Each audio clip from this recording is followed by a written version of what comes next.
tipo, era pesquisar nicknames de mulheres, da duplo clique. Olá, sou Célio, não sei o que, essa coisa toda.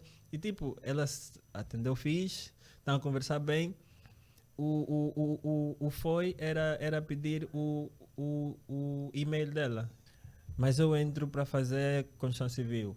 Um certo dia eu olhei para o computador, tipo, foi praticamente uma paixão. Eu olhei para aquilo e disse: será que um dia eu vou conseguir mexer naquilo? Entrei para o curso de construção civil e reprovei. Eu acho que matou o meu sonho de ser arquiteto foi mesmo o computador em si.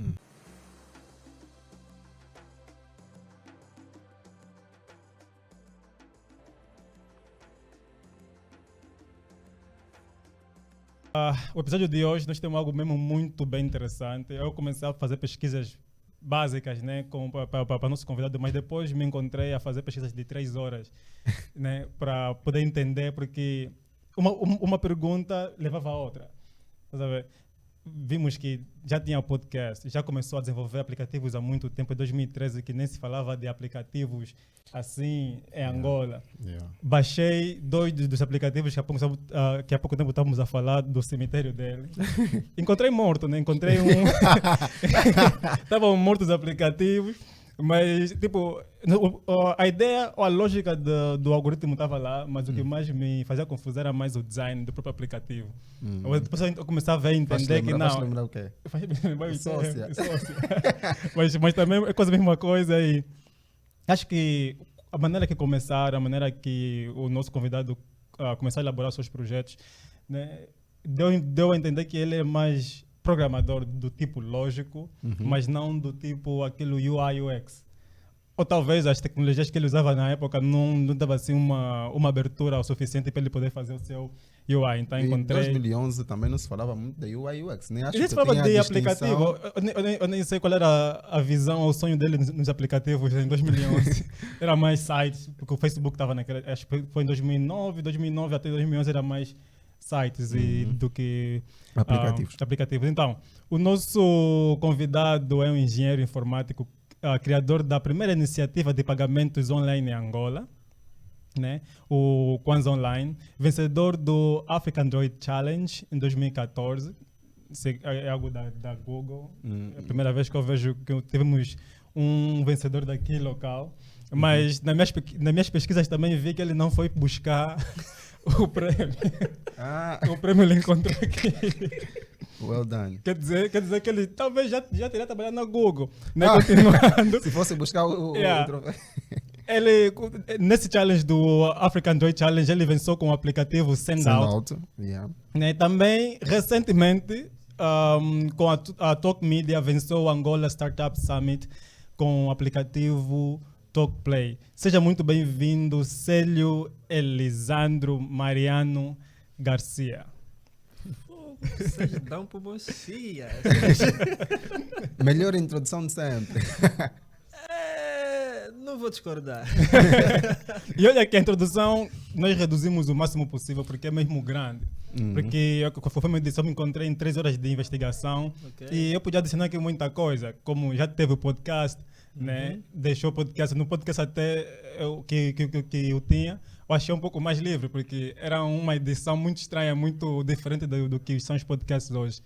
E eu depois vou te meter manda o link é um pouco engraçado no princípio. É podcast ou Era um podcast mesmo, era completo, tinha os convidados. Ele tem uma maneira de se auto-introduzir muito, muito estranha. Eu depois vou te mostrar e vais achar bem interessante. Então, essa introdução, já falando, né? Essa introdução, eu idealizei cerca de 2 anos. Só a introdução? Idealizando. Boa. Mas é de boas. Fora da nossa... Ok. Para além dessa nossa introdução que acabamos de fazer sobre a tua pessoa, seria melhor você, mais do que ninguém, apresentar-se, né? Quem é o Célio Garcia para nós?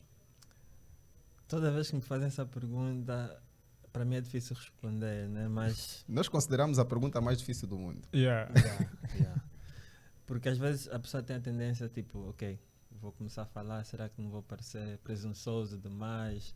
Porque... eu me considero uma pessoa humilde, mas quando venho para falar a verdade, falo mesmo a verdade. olho para o espelho e digo mesmo, Célio, you are the guy. Mas enfim, sou o Célio Garcia, né? Acabaste de revelar os meus 2 nomes do meio, que dificilmente eu revelo. Estou com... Faço 36 anos de idade, me conheço me conheço como pessoa desde os meus 17 anos.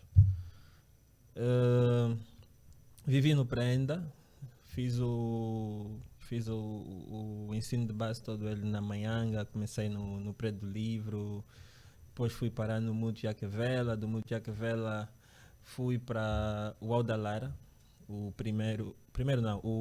segundo Aldalara, já o Aldalara do ensino médio, mas eu entro para fazer construção civil. E fiz a nona antes, naquela altura, era chamada um curso qualificante, em que aí tu tinhas que decidir o que é que realmente queres seguir, porque lá na nona nós tivemos tivemos aulas de eletricidade, tivemos aulas de informática e aulas de construção civil, ou no caso desenho técnico. E eu sabia desde então que eletricidade não gosto de apanhar choque e essa coisa não. E então estava assim um pouco na dúvida entre informática e construção civil, porque desde pequeno eu sempre quis ser arquiteto, a seguir o sonho do meu tio, mas um certo dia eu olhei para o computador, foi praticamente uma paixão, eu olhei para aquilo e disse, será que um dia eu vou conseguir mexer naquilo? Mas enfim, quando passo para a 10ª classe, na 10ª fiquei confuso entre o sonho desde pequeno e uma tal suposta que seria a ilusão. Então, decidi seguir o sonho desde pequeno. Esse cara foi o meu maior erro, mas segui, entrei para o curso de construção civil e reprovei. Daí não devia mesmo ter ido para lá. Reprovei e fiquei 1 ano em casa. Nesse período em que eu fico 1 ano em casa, deu para refletir bem se era mesmo aquilo que eu queria, construção civil, essa coisa toda. Com a ajuda do meu cunhado na altura, ele oferece-me um computador daqueles bem antigos. Acho que o processador devia ser os workstation, ou seja, na altura aquele computador só suportava o Windows NT. Não, Windows Workstation 3.0, acho que é isso. E o monitor era preto e branco. Então aquilo era tentar funcionar com aquilo, essa coisa toda. E depois tive um vizinho que vendeu-nos um computador, na altura era um Pentium 4. Falei com meu pai, já depois de ter passado uns 6, 7 meses para aquela raiva do filho ter reprovado, lá ele aceitou comprar. Só precisava lhe prometer que não iria jogar, porque eu reprovei por causa dos jogos, videogame, essa coisa toda. Na altura eu tive essa resistência, mas agora, depois eu vi mesmo que eu reprovei por causa dos videogames. Eu me dedicava mais a jogar e a estudar menos. E com aquele computador Pentium 4 fui exercitando as coisas, mexer o computador. Olha que curiosamente esse computador, quando eu consigo esse Pentium 4, o monitor que era preto e branco, ele para funcionar eu tinha que dar algumas chapadas, porque às vezes ele ficava assim a tremer. Então, de tantas chapadas que ele levou, ele deixou de funcionar. Então, o meu interesse no computador era tão grande que eu conseguia ligar o computador, pelo menos pôr uma música a tocar sem um monitor. Aquilo era... Eu ligava o computador, tinha as colunas, só precisava ouvir aquele som do Windows, na altura era o Windows XP. Windows 98. Estou aqui a saltar coisas. E eu conseguia ouvir o Windows a começar, então eu só precisava pressionar a tecla de atalho do Windows e contar 1, 2, 3, 4, 5, 6, 7, 8, aquelas teclas de navegação. Já sabia que era a parte dos programas. Apertava de lado e tinha que descer 1, 2, 3, 4. Já sabia que era o Media Player. Lá eu pressionava, dava assim um tempinho, já abriu e fazia Ctrl P, a música tocava. Quando era Ctrl S, stop, Ctrl P novamente era pause e Alt F4 fechava o Media Player, voltava a apertar F4, apertava de lado, já sabia que desligava o computador, eu só ouvia o barulho tiriririm, e o computador desligava. Então é mais ou menos isso. Isso é só para dizer que tipo, sempre fui uma pessoa curiosa e acho que essa curiosidade de querer ver as coisas, saber das coisas é que levou-me no caminho que eu hoje estou. Eu me lembro que o meu começo também foi assim. Foi com um computador que o meu pai levou em casa e depois começamos a jogar como sempre. Tinha um jogo de moto, tinha um jogo de cartas, no Windows XP era muito fixe. E houve uma dada altura que o computador também precisava mesmo levar chapada para poder apresentar. Tinha essa dificuldade. E eu conseguia também meter música, só que não era um expert como você. Conseguia meter no pause. Conseguia meter música, mas para meter no pause tinha que andar aí com o mouse a clicar até encontrar. Okay. Foi um procedimento bué fixe. E acho que isso é que me fez se apaixonar por computadores, né? A minha introdução já foi bem leve, foi mais clássica, porque foi depois da 9ª, 8ª classe, eu e o meu colega Luquene na altura, era mais jogos, porque eu ia para casa dele jogar videogame também, e já temos os modem da Movicel, Nitel, que estava há tempos, o pai já tinha um computador que eu acho que já estraguei em média 10. Acho que todos os anos eu achava computador. Acho que no Intel teve uma época que eu via computadores diferentes. Não era porque eu tinha dinheiro, era porque estraguei. Andava a chegar com os computadores, mas depois chegou uma altura já que amadureci. Os que tenho em casa funcionam. E os que não funcionam? Os que não funcionam estão lá no cemitério também. Okay. Mas aí foi a introdução da minha vida para a informática. E o que eu queria dizer é, uma vez que queria ser arquiteto, será que o sonho de ser arquiteto acaba por morrer quando conhece os jogos e o computador? Porque eu vejo muita gente que acaba por se envergar no ramo da informática por causa ou da música, começa a mexer muito cedo no computador para fazer as suas manipulações, as suas edições aí, e outros por causa dos jogos. No teu caso, acha que o jogo foi a razão pela qual matou mesmo já o teu sonho de ser arquiteto? Não. Eu acho que matou o meu sonho de ser arquiteto foi mesmo o computador em si. Porque depois de eu ter conseguido um monitor, comecei a ver as coisas coloridas, porque antes era só preto e branco. Os softwares, essa coisa toda, e eu fiquei logo fascinado, tipo, de eu poder mover o mouse, clicar num botão e o botão fazer alguma coisa, eu ficava assim, uau, o que é isso? Como? É feito Steve Jobs. Como? How?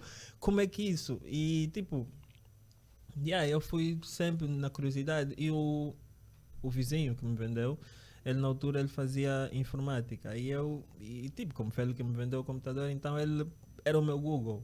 Então eu perguntava, mas espera aí, como é que essas coisas funcionam? Como é que é? Eu clico, aperto aqui, o botão faz isso, abre isso. Ele me disse, olha, isso aqui são programas. E programas... se tu um dia quiseres fazer programa, tu tens que saber programar, a linguagem de programação. Eu disse, acho que eu estou interessado em querer saber. Disse, mas calma, não é bem assim. Tens de estudar lógica de programação e só depois é que vais por aí. Eu disse, ok, eu quero. Ele me deu um livro também bem grande, parecia ser uma bíblia ou uma sebenta. Aquilo era Pascal. Então, eu todo entusiasmado, instalei o compilador e começo a escrever. Olha, foram acho que uns 4 ou 5 meses a tentar compilar um programa, não compilei. Porque eu sabia o que eu queria fazer, mas eu não estava a entender nada do que eu estava a fazer. Aquilo era tentar, e o Pascal, quando ele dava erro de compilação, aquilo era você faz, põe a compilar, ele dava o vermelho, erro. Ele dizia onde está o erro, mas eu não entendia do que estava a ver. Então, tipo, fui tentando, e um dia eu disse a ele, pá, aqui está difícil, mas aquilo, aí é tela azul e tela preta. Eu quero ver botão. Ele disse, olha, para botão tu tens que programar uma linguagem diferente, que é uma linguagem que tu podes movimentar os objetos, essa coisa toda. Para o mais frequente é tu utilizares o Visual Basic 6. Eu disse, eu quero aprender o Visual Basic 6. Ele disse, olha, o Visual Basic 6 tu tens que programar cada objeto que tu puseres. Eu disse, isso aí já é demais, calma. Deixa ainda aí tentar o Pascal. E pronto, fui tentar o Pascal, não consegui mesmo compilar. Quando o meu castigo de ficar um ano em casa termina, os meus pais perguntam, disseram-me que eu tinha que ir fazer o exame especial para poder aprovar, sair da 10ª e ir para a 11ª, que é o curso de Construção Civil. Eu disse, eu não quero mais fazer Construção Civil, eu quero fazer informática. Então eles disseram, ok, não há problema, no Odalara também tem informática. Eu disse, fixe. Quando vou para fazer as confirmações para informática para o Odalara, para mim, ou para o meu caso, se calhar já não estava na idade certa, porque já tinha perdido um ano e tinha que repetir a 10ª no Auda, e só tinha para a noite. Eu pensei, eu já não gostava do Odalara e ter que estudar de noite para mim não me ia dar certo. Eu disse, não, no Odalara, se vocês puderem, mas no Odalara não. Disse, ok, lá vi-se outros sítios, tentamos o Simeone Mukune, na altura no Prenda, também não deu, e o que restou só foi mesmo o Colégio Jacimar. Entrei já atrasado, as aulas começavam em março, eu entrei em abril, já tinha perdido algumas provas, essa coisa toda, mas já estava lá. E para minha surpresa, a primeira aula de programação foi Pascal. E Pascal. Eu olho e disse, ok, estou no sítio certo. E quando o professor começa a escrever os códigos no quadro, eu começo a identificar onde é que eu estava a errar. Nice. Então, quando vamos para o laboratório, imagina, o aluno novo que chegou atrasado, que já não assistiu várias aulas, é o primeiro a compilar o programa. As pessoas ficaram assim, você já sabe? Não, eu não sabia. Eu já tive contato com a linguagem, mas não sabia. Eu só precisava que alguém me dissesse, olha, não é aqui, é aqui. Não é ali, é aqui. E foi o que aconteceu. Nice. Yeah. E quando tem aqui uma pergunta, acho que foi o JT que elaborou essa pergunta. Né, ele diz que, como programador, a sua maior dificuldade foi ter acesso à internet, né, no princípio da sua vida como programador. E acho que até certo ponto o acesso à internet melhorou, mas né, tínhamos um dispositivo que era para ser lançado, que foi o AngoSat. Segundo o antigo ministro das Tecnologias de Informação, ele diz que o satélite já está operável, inclusive.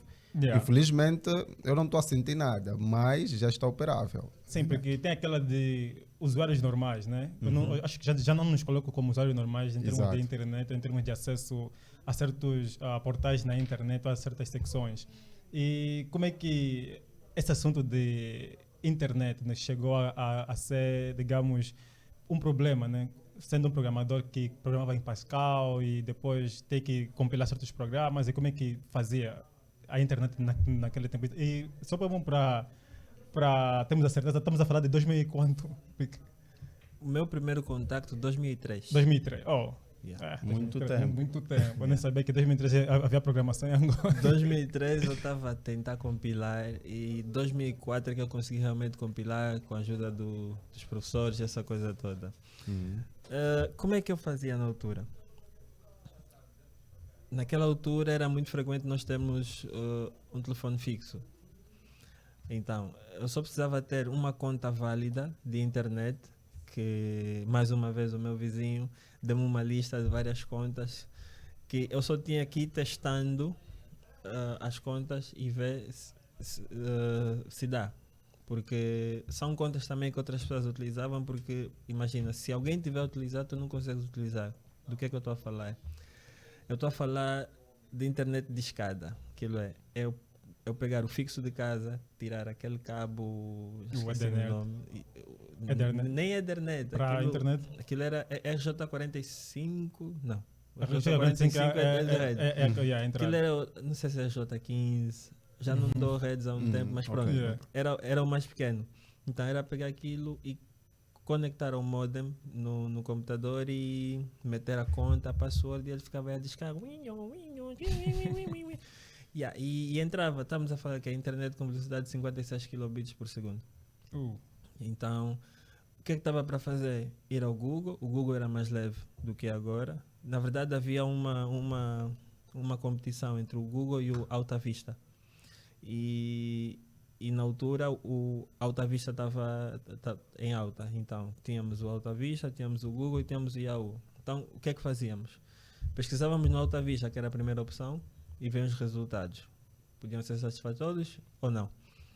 A segunda opção era pesquisar no Yahoo e também ir ver se o Google também dá o mesmo resultado de pesquisa. Então, curiosamente, os melhores resultados vinham sempre no Google. Então, com o tempo, e eu acho que muita gente passou por isso, e por isso o Google é hoje o que é, os melhores resultados, como vinham no Google, então a opção era sempre o Google. Lá a pessoa podia fazer pesquisa de como fazer aquilo, como utilizar isso, e era mais ou menos isso. E naquela altura, os sites mais acessados eram Google, o Mirk, não sei se chegaram a conhecer. Não. O Mirk. Estou a me sentir um jurássico. O Mirk servia para bate-papo. Tinham salas, até tinham bots. Aquilo eu entrava para o Mirk, era pesquisar nicknames de mulheres, da duplo clique. Olá, sou Célio, não sei o que, essa coisa toda. E ela atendeu fixe, estavam a conversar bem. O era pedir o e-mail dela. Lá com o e-mail eu pegava, entrava no MSN Messenger, esse pelo menos viu. Yes, MSN. No MSN Messenger para poder ver pelo menos o rosto dela, porque o MSN Messenger mostrava a foto. E daí a pessoa conseguia ver e conseguia andar. Esse tempo todo, maioritariamente, que eu passava no chat, ajudou-me a conhecer o teclado de tal modo que hoje eu consigo digitar, por exemplo, ter que ter as mãos bem assentes no teclado, ter que digitar e ter, por exemplo, 10 a 5% de olho no teclado. Maioritariamente tem que ver assim, erra um pouco, a pessoa vê, ok, está aqui, está mal e assim possivelmente. Well done, well done. Well done. Falando sobre Sendout, em que ano foi isto? E, por favor, explica-nos o que é o Sendout. Olha, começo por definir o que é o Sendout. O Sendout é... ainda está vivo o Sendout? Não, está no cemitério. está no cemitério. Pronto, mas explica-nos para nós sabermos o que é o Sendout, como foi isso e em que ano foi. O Sendout surge em 2012, ou meados de 2012. 2012, agora lembro. 2012. O Sendout começou como uma aplicação, depois evoluiu para uma plataforma de negócios para empresas. Era uma plataforma que permitia enviar SMS para telefones de qualquer operadora do mundo. A pessoa que podia receber o SMS não precisava ter o Sendout instalado no telefone, mas a pessoa que envia pelo Sendout. E era via internet. O Sendout surge numa necessidade na altura que eu senti para ter que falar com, na altura, minha namorada, hoje minha esposa. Estávamos no princípio do namoro e ela viaja para Namíbia. E pronto, não tinha apps como o WhatsApp que é agora, dessa coisa toda. Então eu fiquei a pensar, tenho que mandar mensagem para ela, mas usar o meu saldo o meu saldo do telefone para ter que mandar mensagem para um número estrangeiro, aquilo é o saldo a ir embora.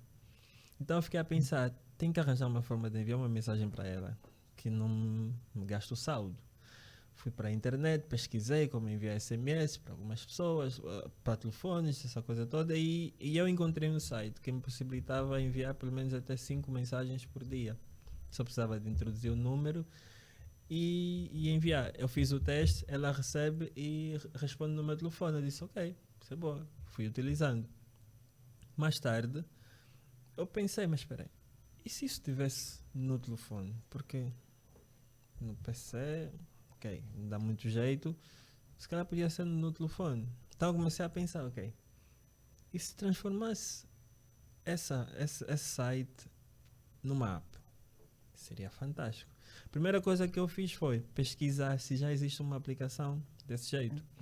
Uma coisa que eu tinha muito na altura, no princípio, era eu não iria desenvolver uma app que já existe. Eu queria ser sempre o primeiro. Sempre. E eu investiguei, fiz mesmo uma pesquisa a fundo e não encontrei. Só um parênteses. Em 2009, também com uma situação similar de querer contactar a namorada de forma pela internet, de forma fácil e a zero, me fez pensar numa aplicação do estilo WhatsApp. Eu tinha pensado em criar uma aplicação do estilo WhatsApp, mas o que é que me impediu? Não sabia como fazer. Mas eu achei o Sendout bem estilo WhatsApp quando estava a ler. Né? Porque acho que na época era algo extraordinário ver uma aplicação que manda mensagem para qualquer número ao nível internacional, né? Partindo de qualquer parte do mundo, tendo aplicativo. E mesmo assim, eu achei surpreso não levar o projeto, né, avante. Porque né, acho que foi a mesma ideia, né, dos messengers de agora ou de qualquer outro aplicativo que envia mensagem instantânea ou mensagem para um certo para um certo país. Então, por que tipo não levou, né? Sabemos que venceu com o aplicativo o concurso, né? Mas como é que foi a introdução do aplicativo para o concurso e ter vencido, e depois daí qual foi a motivação que lhe fez desistir do mesmo aplicativo? Pois, a semelhança que em 2009 eu não avancei com um WhatsApp, porque não sabia como fazer. Em 2012 eu assumi o risco, ainda não sabia como fazer uma aplicação móvel. Então eu disse, eu vou fazer o Sendout aprendendo. A maioria das coisas que hoje eu faço desse jeito. Estou a aprender, estou a fazer. E fui investigando e encontrei na altura a tecnologia, o Cordova. O Cordova, Phonegap, essa coisa toda. E que me possibilitava criar uma aplicação móvel utilizando HTML, CSS, JavaScript. Algo que eu já tinha, entre aspas, domínio. Disse, é agora. Pronto, eu comecei a fazer, sem exagero, eu comecei a fazer aquela aplicação e desde sempre que eu faço uma aplicação, eu comparo sempre com as outras aplicações que já funcionam, para ver em termos de qualidade, de pelo menos manusear. E eu sentia que o Sendout não estava a ter a mesma qualidade, mas também ingênuo. Eu estava a comparar aplicações nativas com aplicações híbridas. E o que é que eu fui fazer? Eu durante 10 meses, eu apaguei e reiniciei o desenvolvimento durante 10 vezes. E foi mesmo assim. E o que é que acontecia? Eu, na altura, eu tinha um emprego e eu me lembro de ter pedido férias 2 semanas para ficar em casa. Em vez de estar a descansar, eu fiquei a desenvolver. Porque eu precisava ter que desenvolver o Sendout em tempo recorde. Porque eu senti que já estava a levar muito tempo e que a qualquer momento alguém poderia ter a mesma ideia. E eu estava com um bichinho de que eu tinha que ser o primeiro. Então, nesta paranoia, o que eu fazia?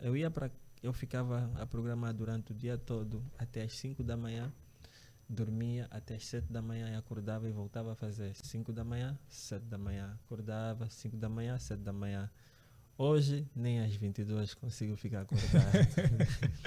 Mas pronto, foi nisso, fui naquela e consegui desenvolver a primeira versão, saiu, lancei para o Google. Não consegui lançar para iOS porque a iOS não é de hoje que para ter que sair uma aplicação iOS precisamos do Mac. Não tinha. E pronto, não foi. E depois surge um Canva, diz-me, olha, vai acontecer um concurso que já teve no ano anterior, que era o Africa Android Challenge 2013, e aconteceu o Africa Android Challenge 2014. E ele disse, olha, podes participar, tem muita gente que vai participar, alguns devs daqui da banda participaram na altura. Eu estava com receio, fiquei assim, mas não tenho interesse em participar. Mas no último dia, algo chamou-me a atenção e eu decidi participar. Inscrevi-me, vi que era necessário fazer um vídeo da aplicação, fazer um vídeo a explicar a aplicação. Fiz um vídeo aí acho que era naquele site, o Vimeo, acho que é mais ou menos isso, fiz. E enviei. A primeira fase era a organização precisava pegar os representantes de cada país. Então houve uma eliminatória em cada país, Angola, essas todas. E na eliminatória de Angola saiu eu.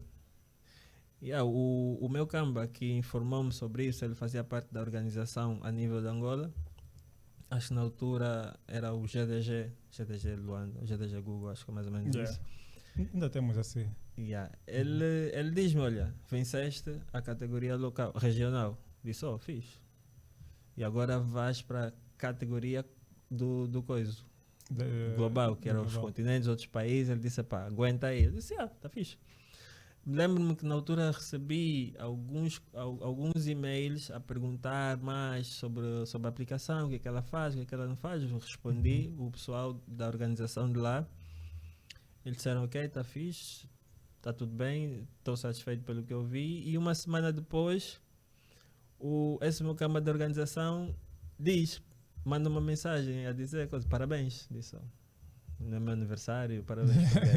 Disse, venci o quê? Disse, o Africa Android Challenge. Disse, sério? Disse, não, prova. Ele mandou-me um link onde já estava lá minha foto. Minto. Onde estava lá os vencedores. Estava lá nas categorias, e na categoria de pequenos negócios, ferramentas de negócio, essa coisa toda, estava lá o send-out. Eu disse, uau, venci.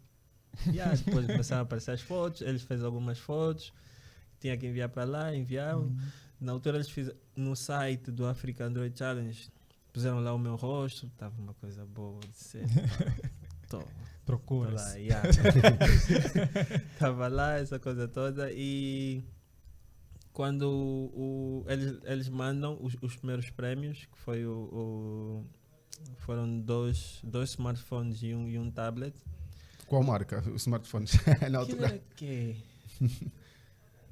Olha, não lembro. Okay. Não lembro. Mas 2 smartphones e um tablet, essa altura. Era um smartphone pequeno, um smartphone maior, tipo um estilo o Maxi e o normal, e um tablet. Nice. E tiraram-me fotos para enviar, está tudo bem. E depois houve a conferência com os vencedores, que é onde o pessoal lá do Google entra em contato e diz que eu tinha que ir para a Tunísia para essa conferência. Disse, ok, a coisa é boa. Perguntei o que era necessário, eles disseram que tinha só que tratar do visto, essa coisa toda, lá. Então, fui tentar tratar o visto, não consegui, porque acho que na altura não havia esses acordos com Angola e Tunísia, que é para ir para lá eu tinha que fazer escalas, Dubai e depois chegar lá. Mas o tempo foi escasso, eles até pediram desculpa, disseram que podiam tratar disso mais cedo e não foi possível. Mas, no entanto, que eu só precisava fazer um vídeo a agradecer essa coisa toda. Em inglês? Em inglês. Já estava na ponta da língua naquela altura? Aquilo foi tipo escrever em português, ir para o Google traduzir, treinar e depois mandar. Mandei. Eu só dei conta que o vídeo passou lá 6 meses depois, que eu estava a passear pelo Facebook. E pronto, decidi procurar para o Africa Android Challenge e encontrei lá uma foto minha em que estava lá o meu vídeo, em que eles realmente assistiram. Disse, não passaram, não era um bungle. E claro, e durante esse período, acho que no segundo mês, depois da conferência lá, eles disseram que eu teria direito a mais 2 dispositivos, nesse caso já seria um tablet e mais um smartphone, para eles incentivarem a continuar a trabalhar, a desenvolver nas tecnologias do Google. E $50. Okay, eles enviaram via banco, recebi os $50, recebi os dispositivos. Foi algo bem satisfatório. Well done. É mesmo bem desconhecido, tipo, naquele tempo todo envolvimento com programação e mesmo a Google, né, todo esse envolvimento também toda essa preocupação com programadores em África. E para mim foi uma boa surpreendente. Eu gostaria só de dizer que a trajetória para quem quer desenvolver aplicativos é um bocadinho dura. No começo foi um bocadinho dura. Eu sempre quis desenvolver aplicativo desde que eu estive, acho que no segundo ano, né, do ensino médio. E começamos com Android. O Android naquela altura era muito difícil de E aprender. pesado. Pesado, não tínhamos máquinas para tal. Yeah. Passamos para Android. E depois quando falaste do Apache Cordova, me identifiquei muito porque depois eu peguei no Apache Cordova, depois eles se uniram aí com a Ionic. Yeah. Só que depois, aí tinhas que instalar muitas coisas, ainda Sim. não tinha um domínio muito profundo. Passei pelo Native Script, não sei se alguns de vocês já ouviram falar, uma ferramenta também fiz, mas utilizava o Angular por trás. E aí depois fomos descobrindo novas ferramentas até que encontrei o React Native que estou até hoje. E eu convido os nossos seguidores aí, Bantu Mania, a escreverem como foi a sua trajetória, porque acredito que muita gente que, pelo menos aqui em Angola, que queriam desenvolver para aplicativos, era muito difícil, porque ter que ter o Genymotion aí na tua máquina, ou então o Eclipse para rodar aquilo era muito pesado, era muito difícil para nós. Então foi uma trajetória, acredito que é gratificante, porque ganhaste, recebeste os prêmios, Sim. foi muito difícil. E como dica também, o React Native chega a ser bem acessível, porque você pode rodar no teu próprio telefone. Exato. Para aqueles que têm um computador com menos capacidade, então podes baixar, rodar o Export no teu telefone, ter o código todo no teu computador e vai ter lindamente. E é mais prático. Queres pegar a próxima pergunta? A próxima pergunta é para falar do teu aplicativo, né? Já que estamos nesta contenda de aplicativo, nós vimos que venceste aí com o TalkPlay. Eu tive o privilégio de baixar, utilizei, e aí queremos saber um bocadinho mais o que é o TalkPlay, o que é que ele faz. E também qual foi a trajetória, porque nas nossas investigações nós vimos que desenvolveram o TalkPlay em 2 semanas. Né? E tiveste um discurso que até vamos usar para o princípio desse vídeo. E como é que foi a descoberta deste concurso, né? Que é o Angola Startup Summit, na qual o Josimar fez o website do concurso. Ok. E tem essa de você descobrir um concurso, acho que foi tarde, e depois tem que desenvolver o aplicativo em 2 semanas e ainda assim ganhar o concurso. Bem, primeiro vou identificar o TalkPlay, depois vou fazer aqui uma pequena correção. O TalkPlay é uma plataforma de streaming de música que permite que os artistas possam vender músicas e serem recompensados por isso. Está disponível para Android e iOS, permite que as pessoas possam baixar e ouvir músicas de graça. E também tem o plano premium para quem gosta de ter mais liberdade e não ouvir anúncios, porque a versão freemium tem anúncios. E é isso, é uma aplicação extremamente boa. Não porque eu é que fiz, mas... E já que está a falar que é muito boa, bate o que são? Que são desapareceu. Já está no cemitério. Para ver. Mas eu fiz essa pergunta porque eu usei. Achei a aplicação interessante, porém fiquei com uma questão. O aplicativo não permite baixar músicas, não permite ouvir offline. Permite na versão premium. Ok.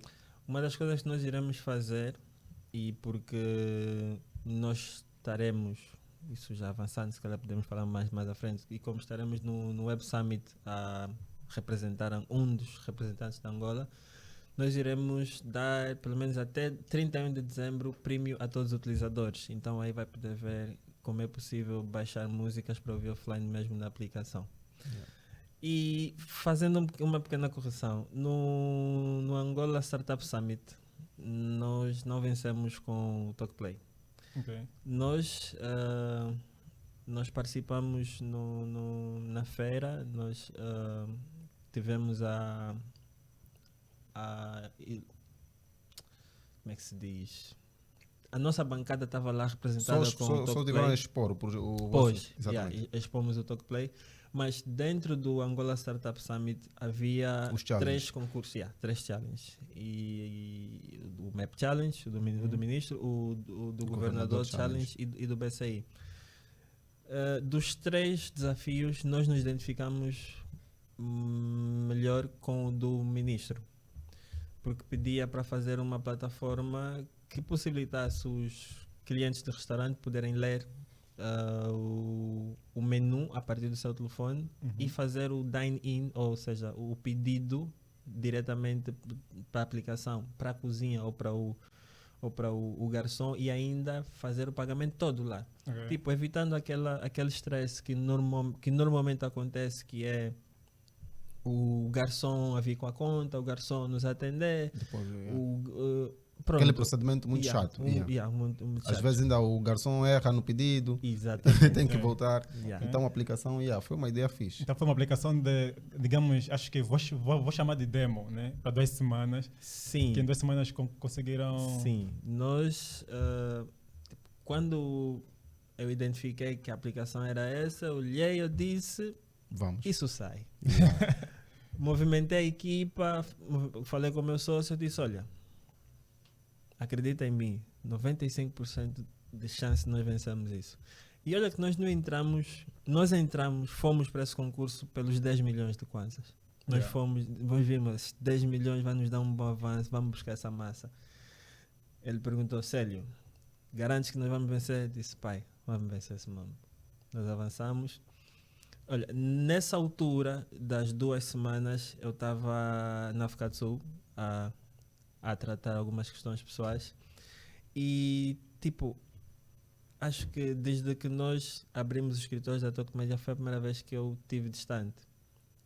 E estar a par, ou estar a ter que trabalhar para uma aplicação que era um concurso que estava praticamente em cima da hora, os 10 milhões, e eu tive mesmo que fazer uma pressão. Eles dizem que foi uma pressão infernal, eu não me lembro. Não me lembro, sou inocente. Mas eles dizem que eu fiz uma pressão infernal a eles sobre essa aplicação, porque e também não podia ser diferente, porque eu tinha uma visão que nós íamos vencer aquilo. Tanto que quando fomos para o sítio lá para os prémios, eu disse ao meu sócio, olha, nós como vamos vencer, ouve já o meu discurso será esse. Eu vou dizer isso. Ele começou a rir, disse ok. Mas claro, apesar de confiante eu estava, eu me senti um pouco nervoso porque, primeiro, se diz que se tu estás nervoso é porque te importas. Eu me importava mesmo. E segundo, eu precisava mesmo vencer aquilo para fazer as pazes comigo mesmo. Conforme vocês viram, eu tenho um cemitério. E deste cemitério tem várias... foram muitas feridas foram se abrindo e não foram fechadas. Eu precisava de uma autoestima, precisava de um impulso meu.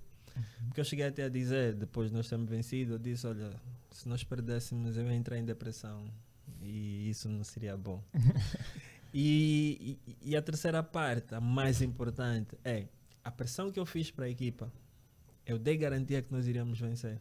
Chegássemos e não vencêssemos, eu ia perder a confiança da equipa. Então, vencer não era, ou seja, perder não era uma opção. Well done. E hoje, né, já aproveitando, essa aplicação que nós fizemos, denominamos como Momenu.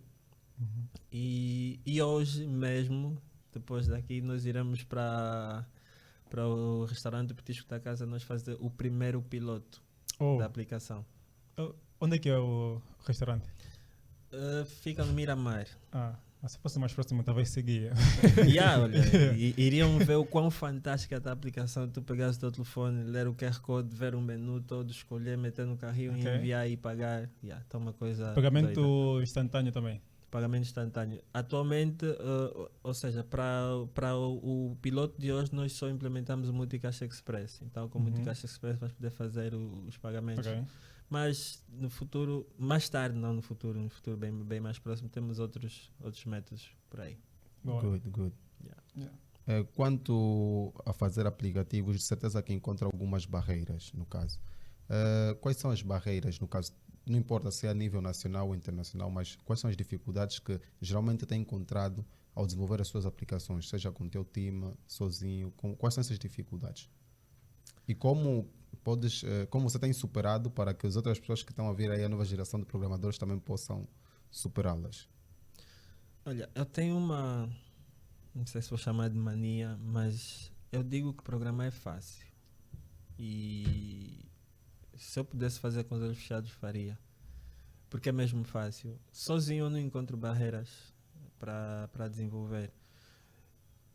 É mais fácil com a equipa, porque, claro, a equipa, todos têm os seus níveis, os seus anos de experiência. Eu tenho 20 anos de experiência no desenvolvimento e existe uma disparidade entre eu e a equipa. Então, a equipa vai ter sempre uma certa dificuldade e eu estou lá sempre para apoiar, para motivar e, acima de tudo, dizer: olha, mete na cabeça que isso é fácil, vai sair. É o que eu estou sempre a lhes dizer. E é isso, né?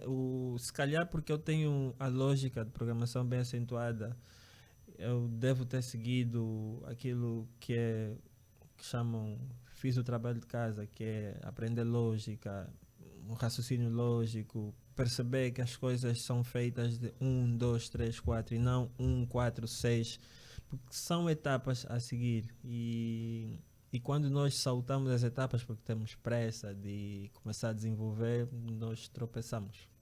Bem, falou aqui do pagamento, né, com a IMIS, ou com Multicaixa Express, que Yeah. automaticamente, né, é a IMIS. Uhum. E nós também já vemos a debater sobre pagamentos online, né? Porque há tempo já nós queremos desenvolver aplicativos que facilitavam o pagamento online para as pessoas, mas nós vimos uma barreira que é os preços das APIs aqui no nosso mercado, que é a TOIMIS, que na época estava 100 mil kwanzas mensal. Ok. Yeah. E não sei, talvez esses 10 milhões deram jeito, né? Mas para nós achamos um pouco assim chato, porque os aplicativos que temos online para internacional estão a menos preço, né, para as moedas internacionais e tal, mas aqui nós achamos que o IMIS automaticamente virou-nos como uma barreira, né, digamos, para pessoas que estão com vontade de desenvolver, que têm a técnica para desenvolver o aplicativo, mas não têm os valores necessários para poder ter pelo menos, digamos, 3 meses com o aplicativo. Como é que, né, foi essa interligação com a EMIS? Né, agora que já falou dos 10 milhões, talvez já estou aqui a pensar em 10 milhões, talvez facilitou. E ainda bem que falaste dos 10 milhões, que eu preciso corrigir aqui antes que... Yeah. E se houvesse que melhorar, como melhoraria? Tipo, qual era o parecer que dava assim para mim? Se está bom assim, se não está... Uma pergunta Porque bem pertinente. bem pertinente. A comunidade de programadores de Angola agradece. Essa é a Yeah. questão mais levantada lá. Muitos Pois. programadores reclamam Yeah. isso. Yeah. Primeiro vamos lá desmistificar os 10 milhões. Os 10 milhões não vieram em cash, ok. não Ok. vieram em cash. Vieram numa espécie de investimento. Porque o desafio era dar resposta ao pedido do ministro, mas não ficar só por aí, mas é levar mesmo. Daí nós temos batizado, o menu e essa coisa toda. Então, os 10 milhões é desembolsado conforme as necessidades para o projeto. Então, nesse sentido, nós estamos a trabalhar com FACRA e nós apresentamos um cronograma para desenvolver a aplicação e com base nisso eles vão desembolsando de forma parcial ou parcelada os 10 milhões. Então, não vimos nenhum quase. Yeah. Agora, quanto ao Multicaixa Express, existem acho que 2 ou 3 formas de implementar o Multicaixa Express. Nós não utilizamos as APIs que implementaram diretamente com a EMIS e que cobram por isso. Nós fomos diretamente com a EMIS, fomos até uns dos primeiros a implementar. Na altura era só a API Saúde, que eles fizeram um piloto e estávamos lá nós também a implementar apenas com o auxílio deles e a documentação deles. Então nós temos uma interligação direta. Então se pagamos algum custo é no fecho do dia, que é normal, que nos TPAs cobram, e pelo banco que nos apoia. Não pagamos pela API.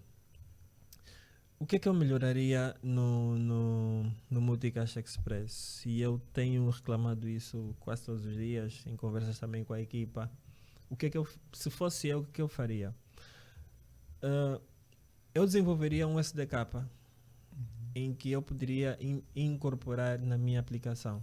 Assim, eu daria uma experiência melhor ao utilizador, que ao fazer o pagamento ele não tem que sair da aplicação em que ele está para ir confirmar na aplicação em que não está.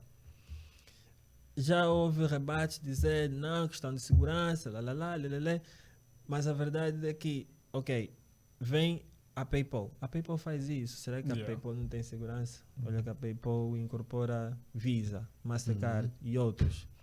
É possível sim pôr segurança quando tu tens o SDK, porque o SDK é simplesmente para teres imagina, se fosse o SDK do Multicaixa Express, eu teria o Multicaixa Express dentro da minha aplicação, mas aquela comunicação que há entre o SDK e os servidores da EMIS, que até eles são bem rigorosos em termos na certificação.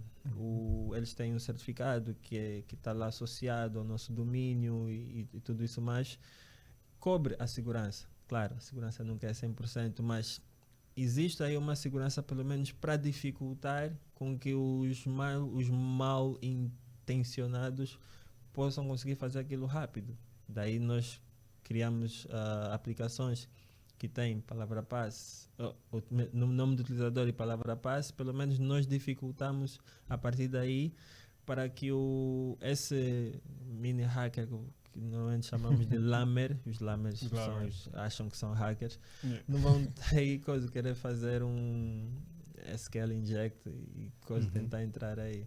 Epá, não percebo qual é é uma questão de segurança que o EMI está a tomar uma cautela, mas acredito que até um certo ponto não vamos ter que avançar com isto, né? Não vamos ficar presos a esta ideia de que podemos sofrer ataques e tal, mas temos que abrir isto um dia, porque o estado tecnológico do país também depende muito em grande parte disso. Se nós não tivermos pagamento online, epá, não vamos... Sim, e nós precisamos mesmo para diversificar mesmo aquilo que é a nossa economia. Pois. Porque os pagamentos online permitem que nós possamos fazer exportar serviços para fora. Hoje uma das coisas que nós queremos fazer como menu é exportar o serviço, não ficar somente cá em Angola, mas ir para a África e para a África para os outros países. Eu conheci alguns países e dos restaurantes que já lá fui, eu nunca vi restaurantes que têm menus digitais que permitem que finalizem a compra tudo diretamente da aplicação e o garçom vem apenas entrega. Então eu já vejo isso, já vemos isso como uma oportunidade para levar o meu menu. Acho que também seria um complementar dos serviços que ele já tem, porque já tem lá o seu sistema que você vai fazendo o pedido, ele vai introduzindo no sistema. Há uma interligação com esses softwares que eles já têm, ou vai ser um software à parte que eles vão ter que... Não. Inicialmente é um software à parte, porque nós temos o que é que temos? Temos o meu menu web, que vai não precisas ter a aplicação instalada, lês o QR Code e ele abre. Haverá o meu menu a aplicação, iOS e Android, e tem o meu menu garçom, que ele tem ou o telefone dele ou o tablet.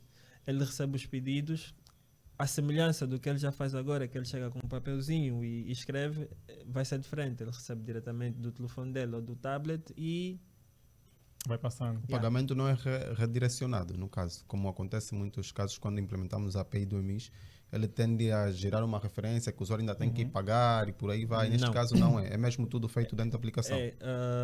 Assim que concluir o pagamento, recebe uma notificação do Multicaixa Express, toca na notificação, já fica lá o pedido, olha, tem um pagamento para o meu menu de X, aceitar, cancelar. Aceitou, manda o redirecionamento para a aplicação do meu menu e está feito.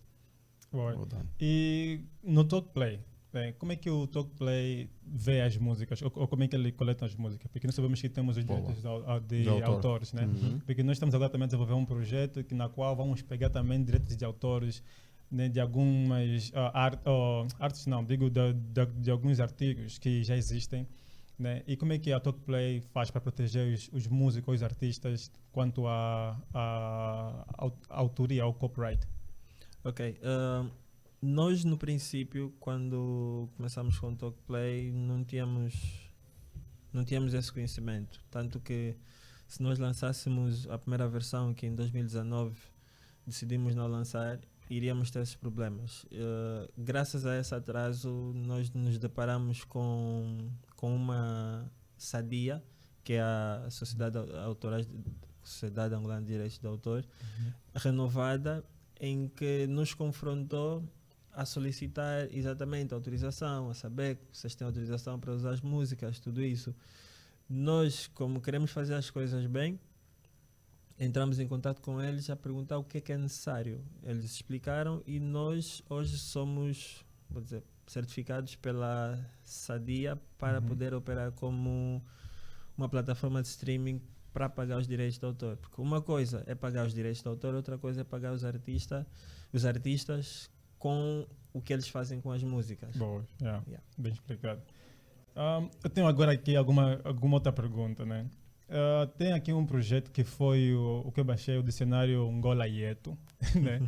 Foi uma iniciativa que o Josimar depois também bateu minha porta há tempos quase com a mesma ideia, né? Mas acho que a do Josimar vai um pouco mais além, porque a tua era um pouco mais, era dicionário de tradução daquilo que era o Kimbundo, que nós estamos a desenvolver um projeto na qual fomos também a concurso com ele. Não ganhamos, né? Não ganhamos. Mas estavam bem quase mesmo, eram bem quase para ganhar, que é o Zuelar, né? E por que parou com Angola Yeto, sendo que era um projeto que, né, ia ter um impacto grande a nível cultural, e qual foi a barreira que mais encontrou a desenvolver Angola Yeto? Olha, Angola Yeto surge no ano em que eu termino a universidade. E num certo dia me deparei em frente ao computador e estava com a primeira página do Google aberta. E eu fiquei assim a me perguntar, ok, terminei, e agora? Terminei, e agora? Sou o tal engenheiro informático, e agora? O que é que eu posso fazer para as pessoas verem o que eu posso fazer? Então, tipo, olhando para o Google, vi, peraí, Google, pesquisa, acho que é interessante. E curiosamente, nesse mesmo dia, eu vou para uma loja de softwares aqui e encontro, não sei se chegaram a ver na altura, uma aplicação chamada Zuela. Zuela? Yeah. Não. Yeah. A aplicação Zuela estava no CD. Calma. Não. Pode avançar, estamos a ouvir. Yeah. O Zuela fazia exatamente isso, a tradução de Kikongo para português, Umbundo e Kimbundo para português. E eu comprei. Fiquei curioso. Então fui utilizando, disse, pá, essa aplicação para ser vendida em CDs devia ser web. Então abri a aplicação, olhei para a aplicação, essa coisa, o código-fonte, consegui ter acesso ao código-fonte, consegui ter acesso à base de dados, era um acesso da vida. E só, aqui base de dados, eu só precisava de algo. Então o que eu pensei? Vou transformar essa aplicação em web. Então transformei e dei-lhe o nome de Dicionário Angola Yeto. Esse projeto surge mais para mostrar às pessoas o que é que eu sei fazer. Já que me formei em engenharia informática, então eu disse, eu vou fazer um projeto que mostra às pessoas o que é que eu sei fazer. Em seguida vem o Sendout. O Sendout vem para mostrar às pessoas o que é que eu sou capaz de fazer. Boa. Yeah. Nós estamos já numa reta final, porque hoje o nosso horário aqui no estúdio está um pouco bem apertado. Ok. E foi uma conversa bem fixe. Embora tendo algumas perguntas que eu já sei que como é que respondeu, porque auto-respondeu algumas também aqui no nosso menu. E como recomendações, o que nos deixa? Tem alguma coisa que te inspira? Livros que lê? E uma frase assim conforme foi na Angola Startup Summit para deixar? Uma frase minha que eu criei há um tempo é a resposta de uma pergunta difícil é a tua liberdade. O que me inspira, a vida me inspira. Eu olho para as coisas, eu tento sempre perceber como é que elas são feitas, como é que elas acontecem, muito para ir buscar lógica, porque é que elas existem. As únicas coisas que hoje atualmente eu não questiono são as coisas de Deus, isso não são para questionar. Mas é isso, livros.